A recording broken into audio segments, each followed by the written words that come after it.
पुरणपोळी हा पदार्थ कोणाला आवडत नाही, सगळ्यांना आवडतो. अख्ख्या महाराष्ट्रात, अख्ख्या भारतात, भारताच्या बाहेर सुद्धा आपला पुरणपोळीचा पदार्थ हा पुरणपोळी ही गेलेली आहे, पोचलेली आहे.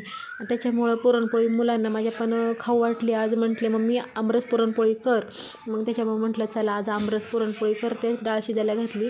त्याचं मस्तपैकी डाळ शिजून झाल्यानंतर कुकरला 4-5 शिट्ट्या करून घेतल्या आणि इकडं मस्तपैकी अशी वाटून करून घेतलेली आहे बारीक करून.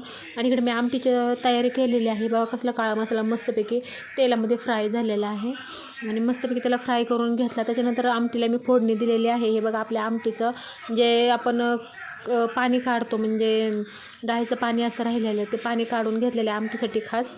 आणि इकडे बघा मी पुरणपोळीसाठी चपातीचा उंडा घेतलेला आहे. त्याच्यामध्ये पुरण हे भरलेलं आहे मस्तपैकी दाबून असं. आणि मस्त त्याची पुरणपोळी मी लाटलेली आहे आणि मस्त पुरणपोळ्या झाल्या होत्या. आणि ऑर्डर घेण्यासाठी सुद्धा मी ऑर्डरसुद्धा घेते पुरणपोळीच्या. आणि मस्तपैकी बघा कशी टम्म फुगलेली आहे. खूप छान झाल्या होत्या आणि खाण्यात एकदम स्वादिष्ट लागल्या.